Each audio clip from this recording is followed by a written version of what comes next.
नमस्कार दोस्तों, स्वागत है आपका आज के मुख्य समाचार में, जिसमें सबसे पहली और बड़ी खबर में आपको बताएंगे कि पीएम मोदी पर संजय सिंह का वार, बताया अमित शाह का अंदरूनी प्लान और कहा झुकता है तानाशाह झुकाने वाला चाहिए। इसी के साथ आगे जिक्र होगा कि महाराष्ट्र में वरिष्ठ नेता ने बीजेपी छोड़ थामा कांग्रेस का दामन, कहा मैं दुखी था, किसी ने साथ नहीं दिया।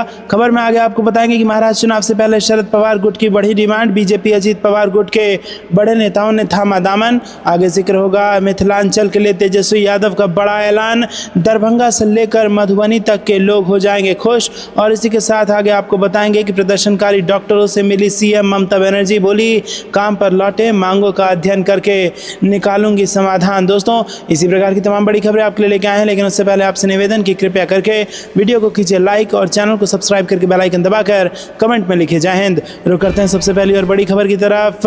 झुकता है तानाशाह झुकाने वाला चाहिए, पीएम मोदी पर संजय सिंह का वार, बताया अमित शाह का अंदरूनी प्लान। जी हां दोस्तों, आम आदमी पार्टी के राज्यसभा सांसद संजय सिंह ने दिल्ली के मुख्यमंत्री अरविंद केजरीवाल को शुक्रवार को मिली जमानत को सत्य की जीत करार दिया। संजय सिंह ने पीएम मोदी और केंद्रीय गृह मंत्री अमित शाह पर निशाना साधा। आम आदमी पार्टी के सांसद और वरिष्ठ नेता संजय सिंह ने कहा कि कल यानी शुक्रवार को दिल्ली के सीएम अरविंद केजरीवाल को सुप्रीम कोर्ट ने जो जमानत दी और उसमें जो बातें लिखी, उससे साबित होती है कि अरविंद केजरीवाल की गिरफ्तारी पीएम मोदी और गृह मंत्री अमित शाह का कुचक्र था, वो एक तरह की साजिश थी। वरिष्ठ नेता संजय सिंह ने कहा कि आप संयोजक अरविंद केजरीवाल की जमानत पर सुप्रीम कोर्ट ने वही बातें कही जो हम पहले दिन से कहते आ रहे हैं, जहां केंद्रीय गृह मंत्री अमित शाह का मकसद है कि किसी भी तरह दिल्ली के मुख्यमंत्री अरविंद केजरीवाल और आम आदमी पार्टी को खत्म कर विधायकों को तोड़ना है। उन्होंने कहा कि अरविंद केजरीवाल के नेतृत्व में आम आदमी पार्टी पूरी मजबूती से खड़ी रही।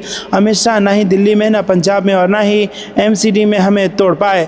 आम आदमी पार्टी सांसद संजय सिंह ने आगे कहा कि अरविंद केजरीवाल ने हौसले के साथ जेल की चारदीवारी के पीछे लड़ना स्वीकार किया, मगर झुकना स्वीकार नहीं किया। उन्होंने कहा कि झुकता है तानाशाह झुकाने वाला चाहिए।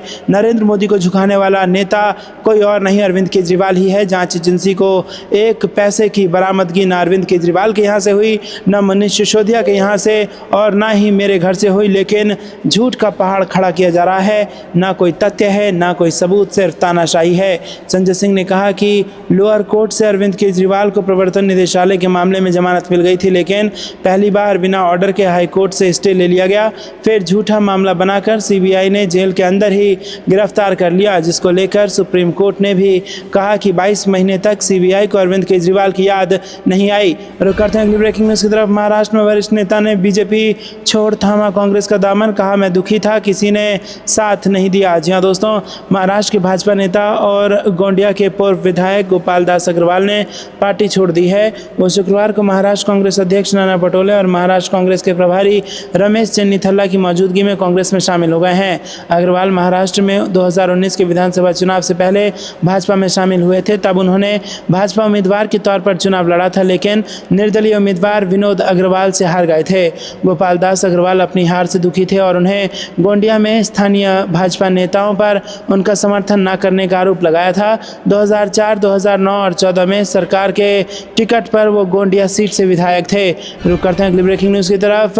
महाराष्ट्र चुनाव से पहले शरद पवार गुट की बढ़ी डिमांड, बीजेपी अजीत पवार गुट के बड़े नेताओं ने थामा दामन। जी हाँ दोस्तों, महाराष्ट्र में विधानसभा चुनाव से पहले दल बदलने का सिलसिला तेज हो गया है। राज्य में साल के अंत में होने जा रहे विधानसभा चुनाव के मद्देनजर सत्तारूढ़ गठबंधन के बड़े नेताओं ने उसका दामन छोड़ विपक्षी महाविकास अघाड़ी के घटक दलों को ज्वाइन कर लिया है। इंडियन एक्सप्रेस की रिपोर्ट के मुताबिक हाल में शरद पवार गुट ज्वाइन करने वाले भाग्यश्री ने कहा कि मुझे अच्छा नहीं लगा जिस तरह मेरे पिता ने शरद पवार गुट को छोड़ा और महायुति ज्वाइन करने के बाद से ही वो अजीत पवार गुट के साथ काम कर रहे थे। वो जनता के कल्याण का झूठा आश्वासन दे रहे थे। नए लोगों को शरद पवार गुट ने टिकट दिया था। दल बदल का सबसे ज़्यादा फायदा शरद पवार गुट को हुआ है। बीते 6 महीने के अंदर ही बीजेपी और अजीत पवार गुट के बीच बड़े नेताओं ने शरद पवार गुट को ज्वाइन कर लिया और ये सब कुछ लोकसभा चुनाव से पहले ही शुरू हो गया था। धैर्यशील मोहिते पाटिल ने टिकट न देने पर बीजेपी छोड़कर एनसीपी एसपी ज्वाइन कर ली थी, जिन्होंने उन्हें मढ़ा से टिकट दिया। रुक करते हैं अगली ब्रेकिंग न्यूज़ की तरफ। मिथिलांचल के लिए तेजस्वी यादव का बड़ा ऐलान, दरभंगा से लेकर मधुबनी तक के लोग हो जाएंगे खुश। जी हाँ दोस्तों, आपको बता दें कि बिहार के दरभंगा में महागठबंधन की सरकार बनने पर 200 यूनिट मुफ्त बिजली देने की घोषणा के बाद विरोधी दल के नेता और पूर्व उप मुख्यमंत्री तेजस्वी यादव ने एक और बड़ा ऐलान कर दिया है। उन्होंने कहा कि उनकी सरकार बनी तो मिथिलांचल विकास प्राधिकरण का गठन किया जाएगा। दोस्तों, रुक करते हैं अगली ब्रेकिंग न्यूज की तरफ। कोलकाता मामले में प्रदर्शनकारी डॉक्टरों से मिली सीएम ममता बनर्जी, बोली काम पर लौटे, मांगों का अध्ययन कर निकालूंगी समाधान। जी हां दोस्तों, कोलकाता रेप मर्डर के खिलाफ प्रदर्शन।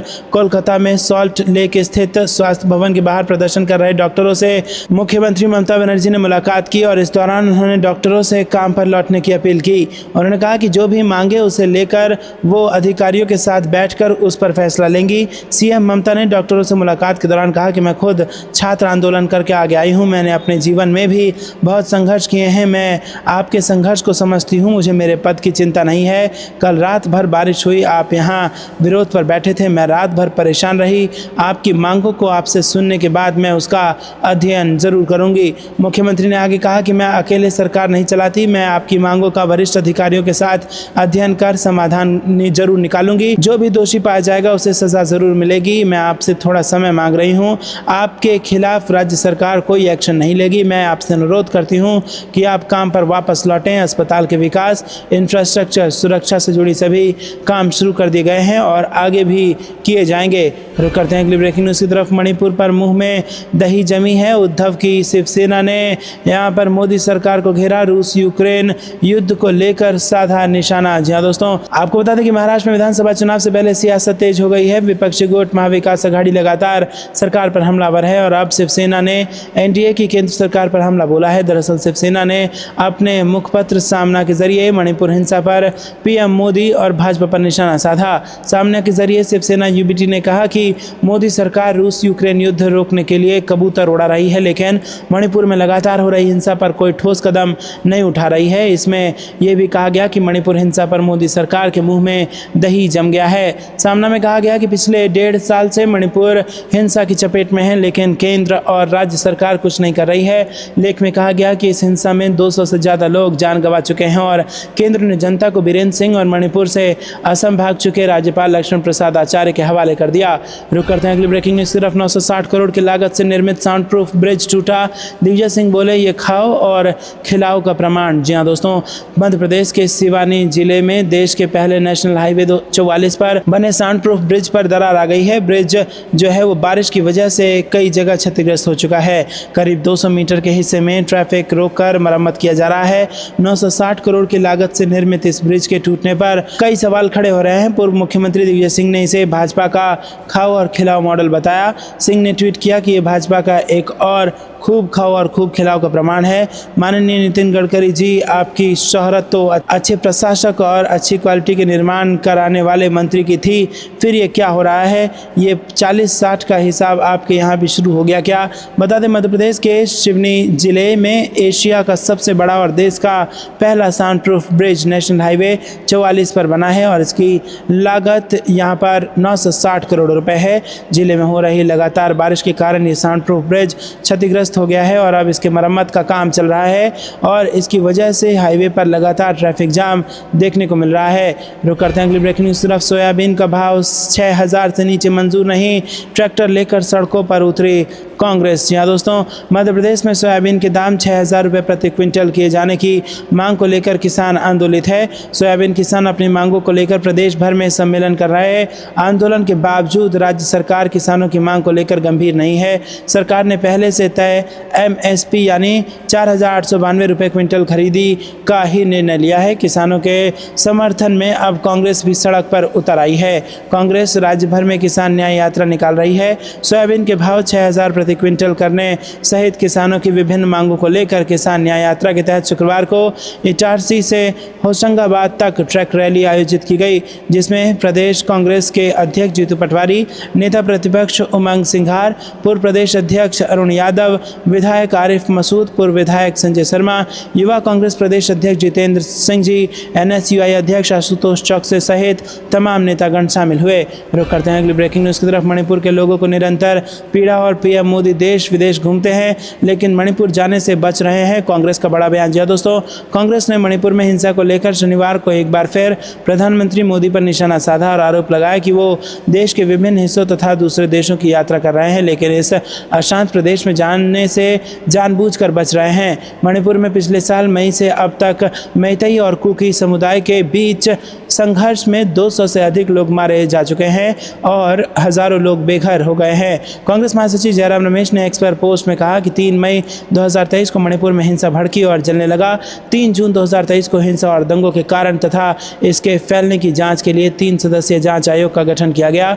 इसे अपनी रिपोर्ट सौंपने के लिए 6 महीने का समय दिया गया था। दोस्तों, आपको क्या कुछ लगता है कमेंट में जरूर बताइए और वीडियो को लाइक नहीं किया तो लाइक जरूर कीजिएगा। ये थी दिन भर की सारी जरूरी और बड़ी खबरें। अंत तक बने रहने के लिए बहुत बहुत धन्यवाद। जय हिंद, जय भारत।